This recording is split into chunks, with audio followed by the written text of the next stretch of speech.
I lent my sister my car while she was getting back on her feet. 3 months later, I spotted my own car on social media, covered in new stickers, with her caption, "Thanks to hard work and no handouts, dreams come true." I stared at the screen, sick to my stomach. When she called begging for gas money, I blocked her, and took my car back the very next day. I never thought I'd be the kind of person to write something like this. But after everything that's happened, I need to get it off my chest. Maybe some of you will understand where I'm coming from. Maybe some of you won't. But here it is. I'm 36, live in Cincinnati, and I work full-time in logistics. Been at the same place for almost 11 years. I've got a decent apartment I keep to myself, and I've never asked anyone for anything I couldn't handle myself.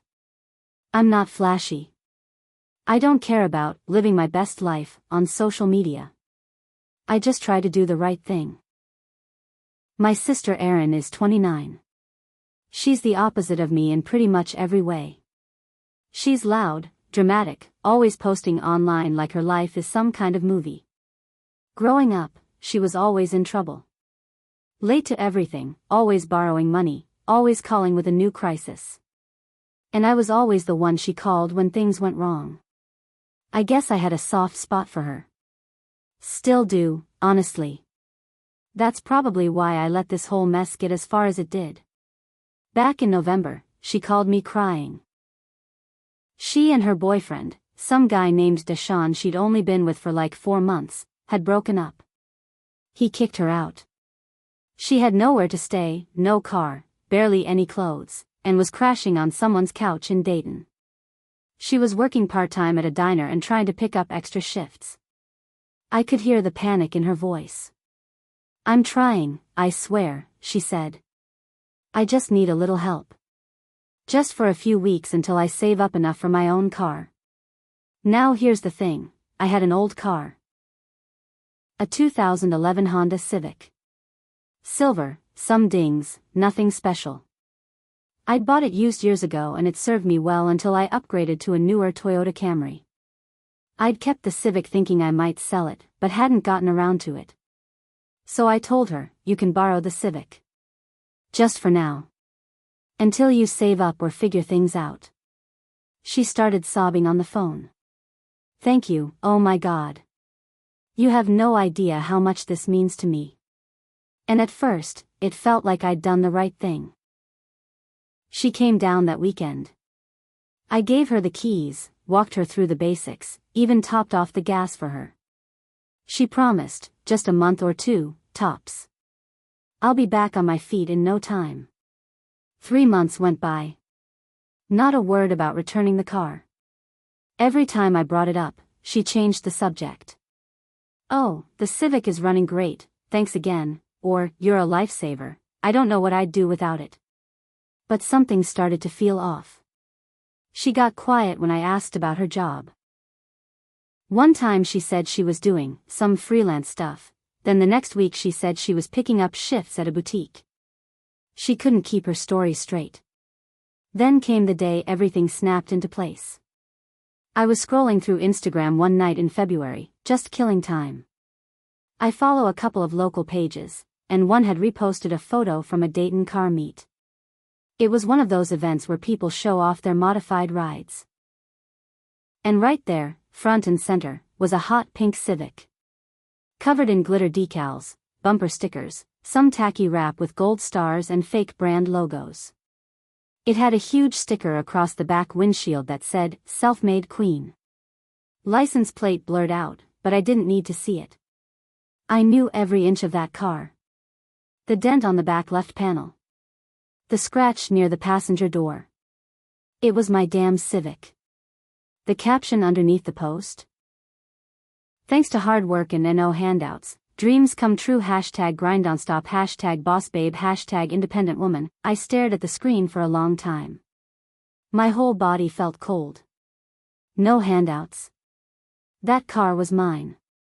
I gave it to her so she could work, so she could survive. Not to turn it into a prop for her little influencer fantasy. Not to pretend she'd earned it all on her own. I didn't even text her right away. I sat with it. Let myself feel the weight of it. The betrayal. The disrespect. The next morning, I finally messaged her. We need to talk. About the Civic. She didn't answer. Later that afternoon, she called me. I didn't pick up. She left a voicemail. Then a text, "Hey, just saw your text.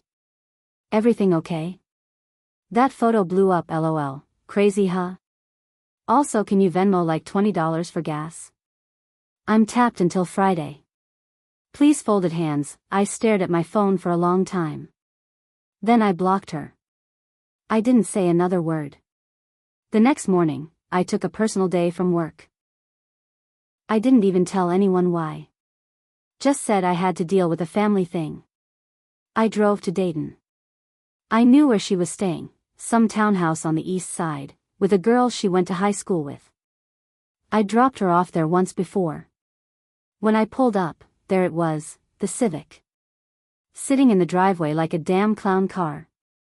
Pink, glittery, covered in slogans and fake empowerment crap. She'd even stuck a sticker over the Honda logo that said, Boss Energy. I had the spare key in my pocket. I knocked on the door. Nobody answered. I waited. And about 20 minutes later, Erin came walking up the sidewalk with two other girls. One of them was holding a ring light. Erin was wearing platform heels and some kind of bright pink tracksuit. Sunglasses, even though it was cloudy. She saw me and stopped cold. What the hell are you doing here? I didn't raise my voice. I just held up the key. I'm taking back my car. She laughed like it was a joke. No, you're not. Yes. I am. You said I could have it. I said you could borrow it. And you used it to lie to everyone. She looked around, like she expected someone to come to her defense. Her friends just stood there awkwardly. That's so messed up, she said, folding her arms. You don't even need it. You have another car. I didn't give this to you so you could pretend you worked for it. I gave it to help you survive. Not to show off. It's just Instagram, she snapped. It's not that serious. People post stuff like that all the time. You made me look like a fool. She stepped toward me, angry now. You know what? Fine. Take it. See if I care. But don't expect me to ever forgive you. I didn't answer. I got in the Civic, turned the key, and drove away. Driving back to Cincinnati, I couldn't stop shaking. I wasn't scared. I was just pissed, at her, at myself, at how far I let this go. I should have taken the car back weeks ago. Hell, I should have never handed it over without a clear agreement in writing. But she was my sister. I thought that meant something.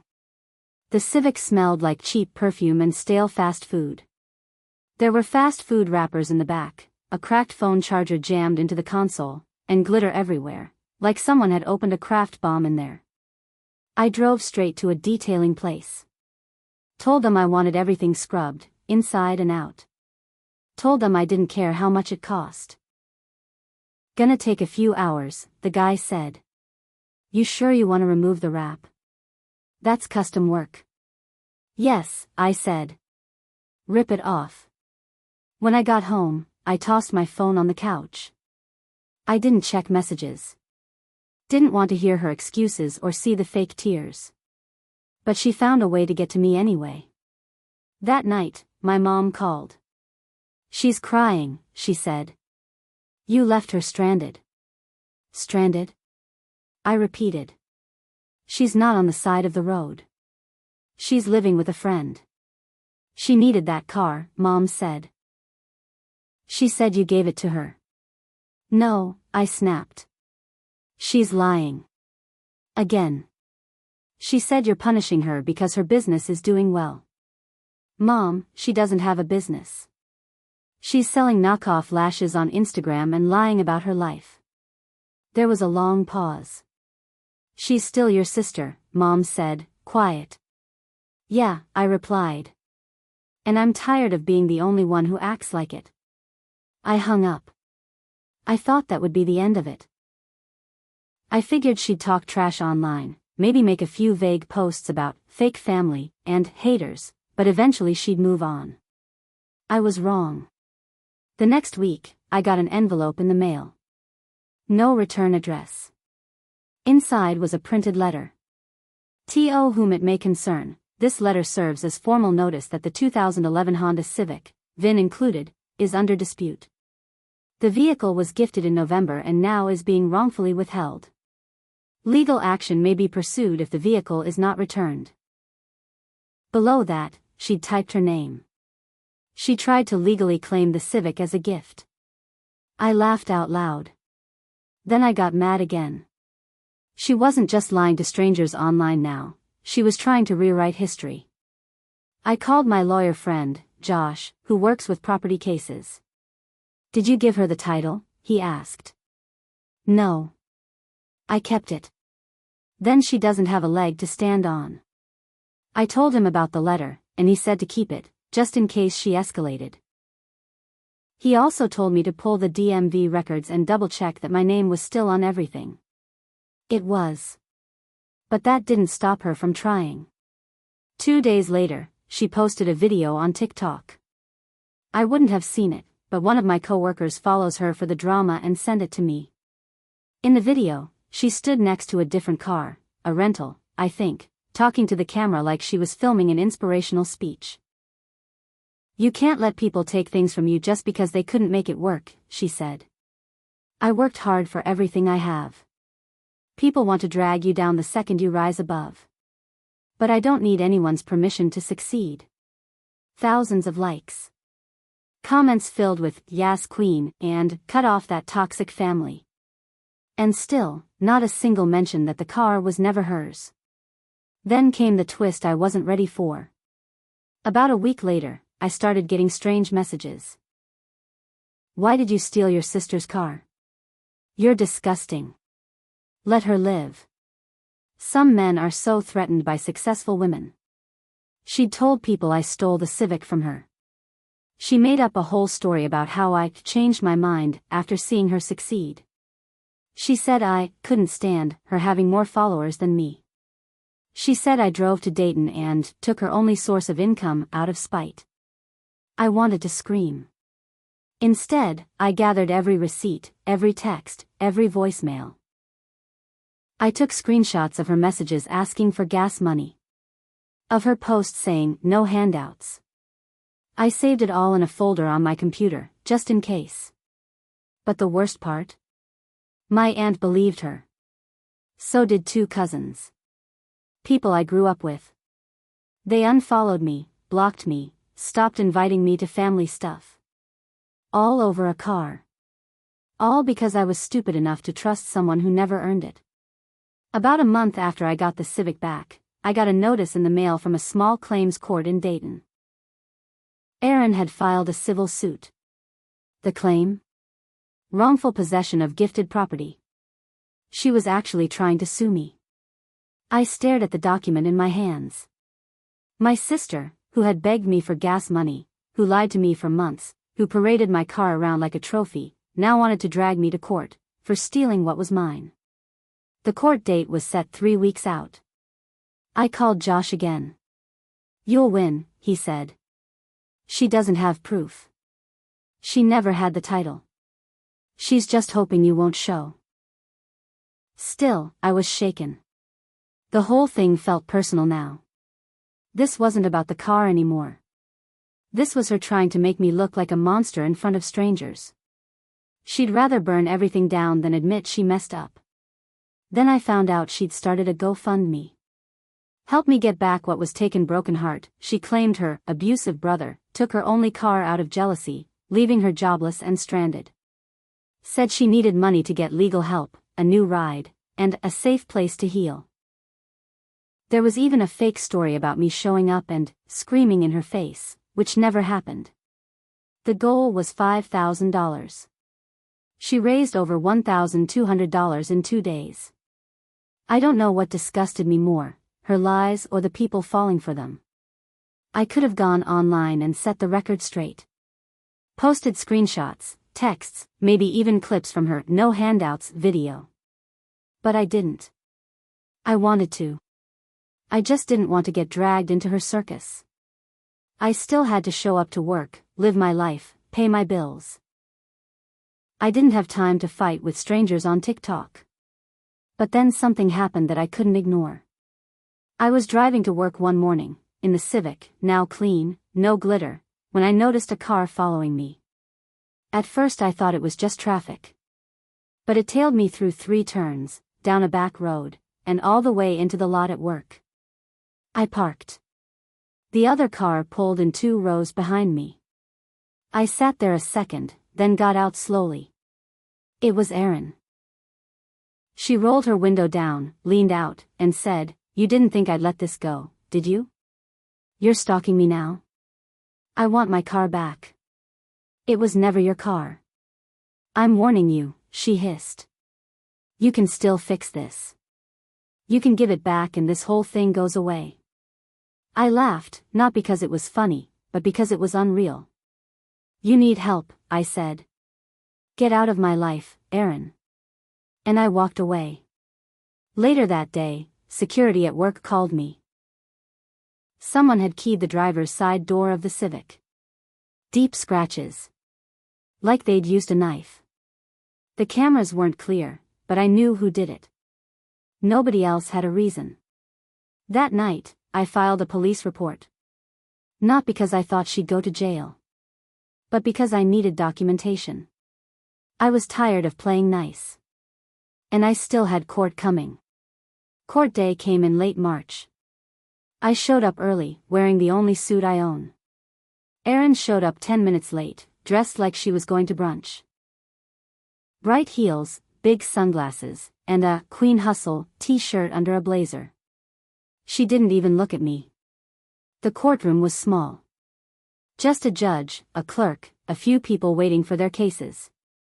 Erin sat across from me, flipping through her notes like she was ready for a Netflix drama. She brought no lawyer. Just printed screenshots from her Instagram. She tried to show her TikTok numbers as proof of income. When it was my turn, I handed over. The title to the Civic, still in my name, are original texts, where I said, "You can borrow the Civic," screenshots of her asking for gas money, her social media post about no handouts, the police report from the keying, a written statement from Josh, who offered legal advice. I didn't need to say much. The paper trail spoke for itself.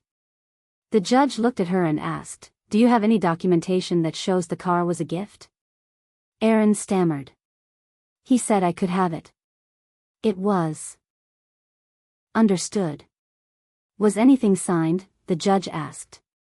No, but, did he ever transfer the title? No.